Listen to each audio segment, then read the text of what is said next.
الحمد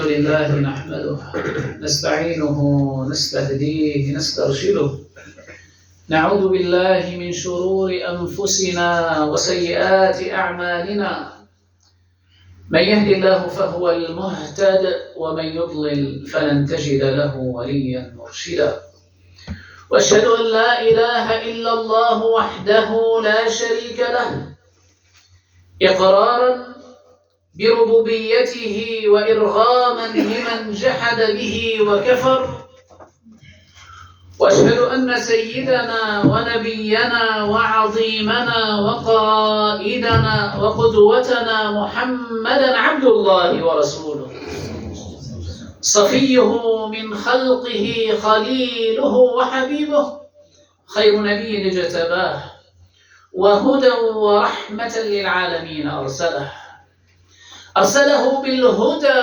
والنور والموعظة على فترة من الرسل وقلة من العلم وضلالة من الناس ودنو من الساعة وقرب من الأجل. عباد الله، أوصيكم ونفسي الخاطئة المذنبة بتقوى الله عز وجل، وأحثكم وإياي على ذكره وطاعته واستغفاره وتلاوة آيات قرآنه العظيم والتفكر بها والعمل بمقتضاها آناء الليل وأطراف النهار، وأستفتح بالذي هو خير.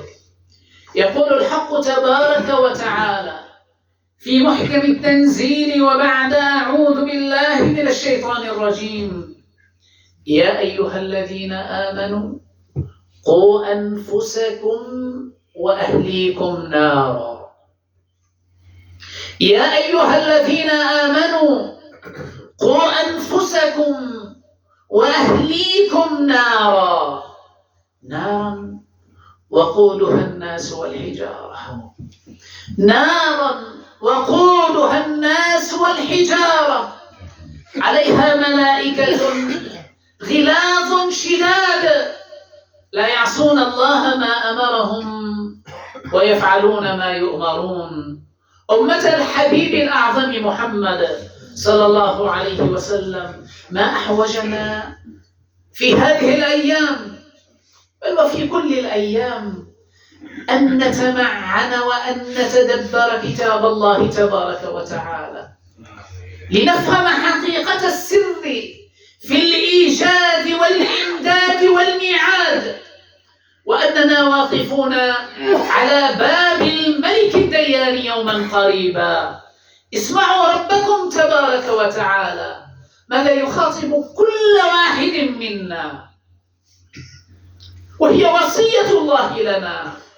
يقول الحق تبارك وتعالى: اعلموا، أي ينبغي أن يصل إليكم هذا العلم فتعملوا بمقتضاه.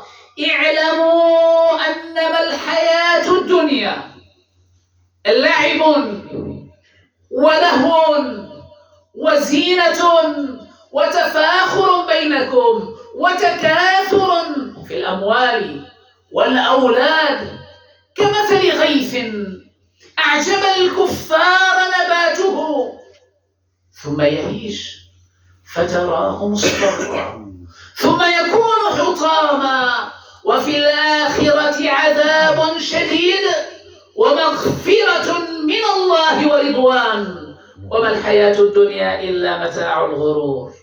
إذا أردت أن تعرف قصة حياتك فهذه هي قصة حياتك من البداية حتى النهاية، ولكنها تتضمن زيادة المآل الأخير الذي تقرره أنت اليوم وأنا: عذاب شديد أو مغفرة من الله ورضوان. والله تبارك وتعالى يختم الآية بوصية: اعلموا عباد الله أن الحياة الدنيا متاع وهي لصاحبها غرور.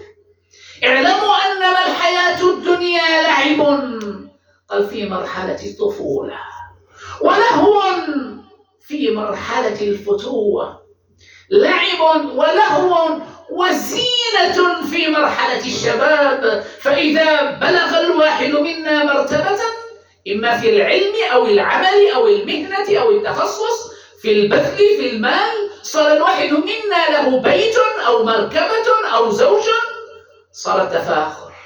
اعلموا أنما الحياة الدنيا لعب ولهو وزينة، قال وتفاخر بينكم وتكاثر في الأموال والأولاد كمثل غيث. قال كل ما سمعت من آيات الله عنك هي تشبه تماما مطرا نازلا من السماء كمثل غيث أعجب الكفار أي الزراع نباته.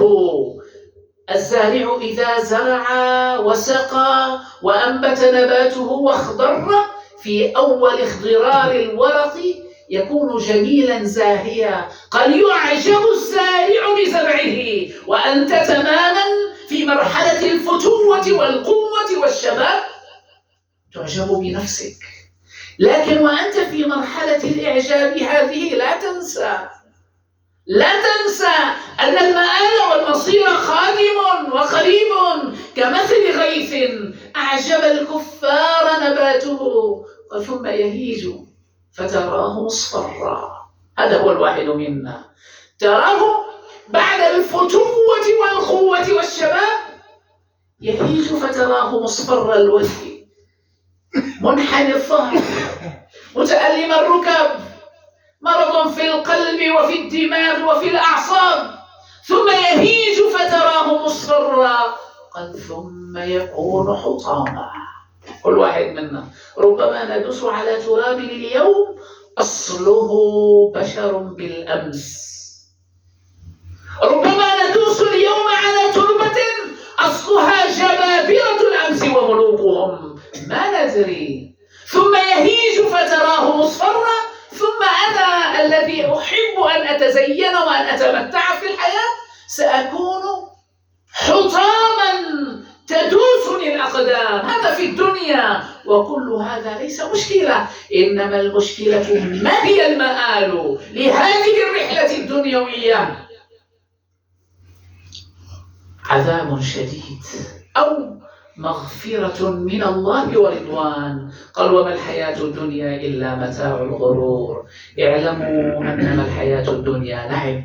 من كان يريد العاجلة عجلنا له فيها ما نشاء لمن نريد. من كان يريد الحياة الدنيا وزينتها نوفي إليهم أعمالهم فيها. أي من كانت نيته ابتداءً أن يتمتع بالدنيا غير عابئ بالله، غير عابئ بالمصير، غير عابئ بالمآل، فإن كان يريد الحياة الدنيا وزينتها نوفي إليهم أعمالهم فيها. إيش عمل صالحات؟ حاسبوه. نوفي إليهم أعمالهم فيها وهم فيها لا يبخسون. الله ما بيظلم، وهم فيها لا يبخسون. بالمقابل أولئك الذين ليس لهم إلا النار وحبط ما صنعوا فيها أي في الدنيا وباطل ما كانوا يعملون. من كان يريد الحياة الدنيا وزينتها قد أعطي من الله صحة وسعة في الرزق وسعة في الأموال والأولاد، قال وراحة وطمأنينة في الدنيا حتى يظن أنه عند الله بمكان، والحقيقة أن هذا هو محض استدراج من الله تبارك وتعالى لعبد لم تكن نيته الدار الآخرة.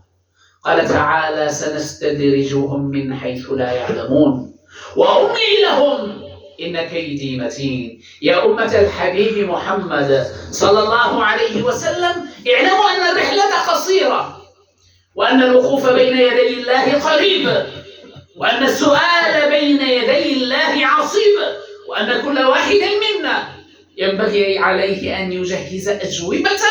لذلك اقبلوا نصيحة ربكم تبارك وتعالى وتفكروا في حقيقة دنياكم وفي حقيقة مآلكم. يقول صحابي جليل للنبي صلى الله عليه وسلم: يا رسول الله، دلني على عمل إذا عملته أحبني الله وأحبني الناس.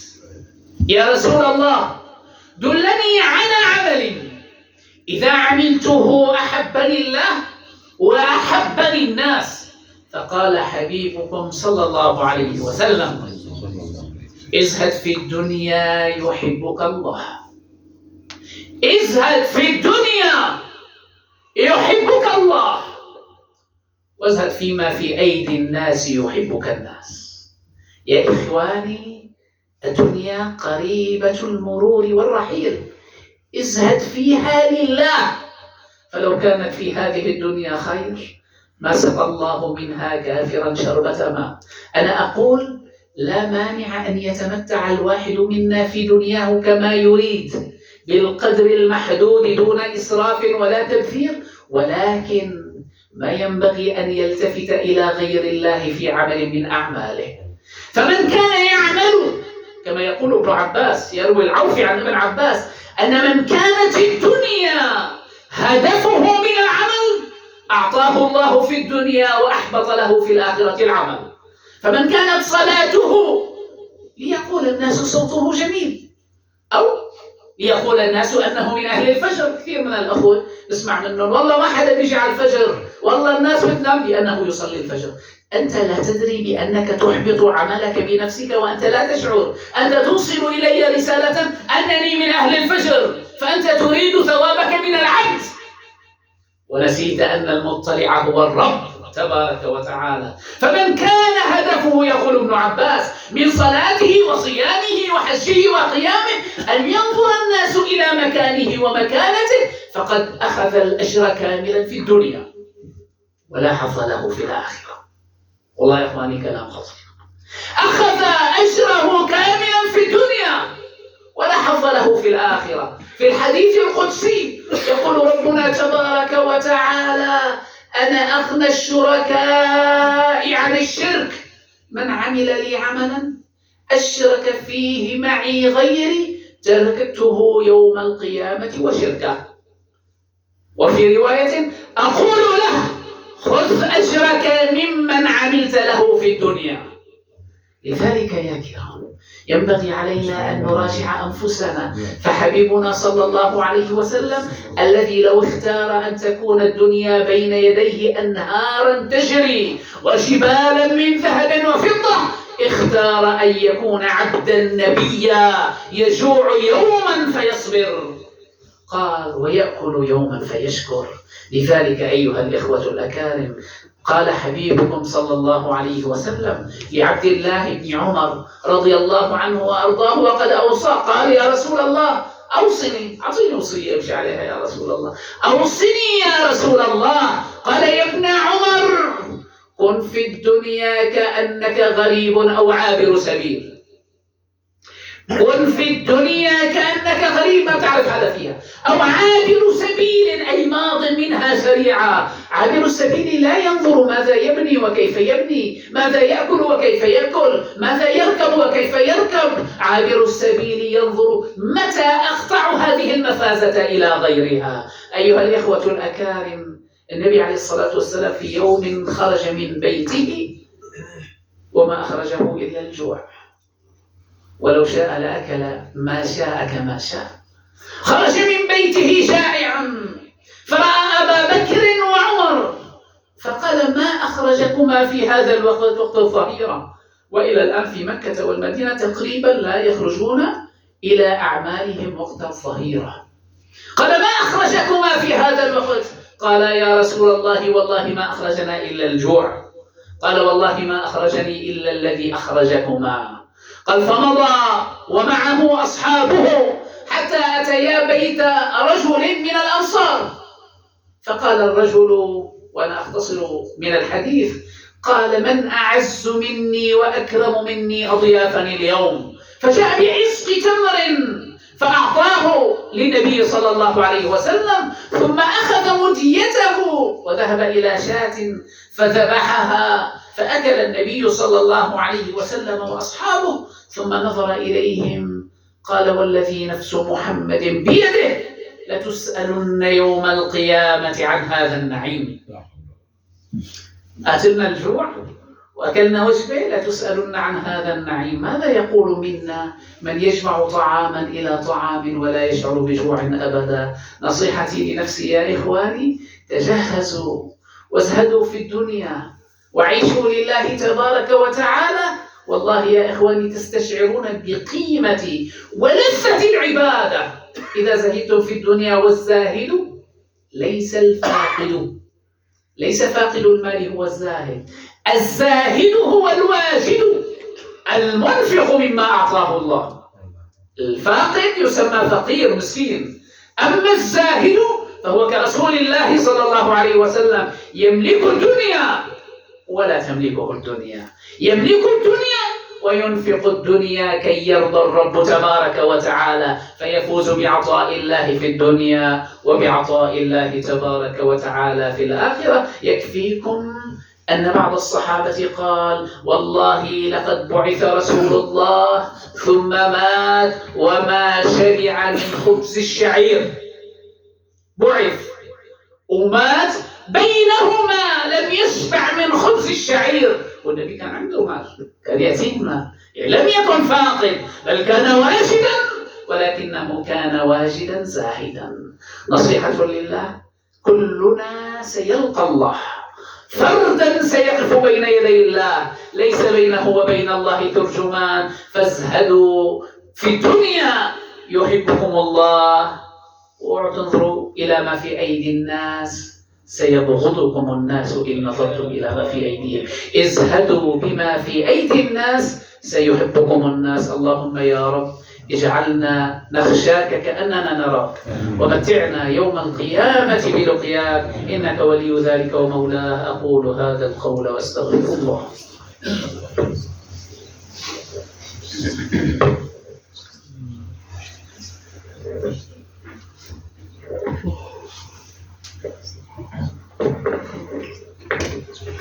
الحمد لله كثيرا كما أمر أشكره تعالى، وهو الذي وعد المزيد لمن شكر. أصلي وأسلم على سيد الكائنات محمد صلى الله عليه وسلم. اتصلت عين بنظر أو سمعت أذن بخبر. عباد الله اتقوا الله فيما أمر، وأخرجوا حب الدنيا من قلوبكم فإنه إذا استولى أسر.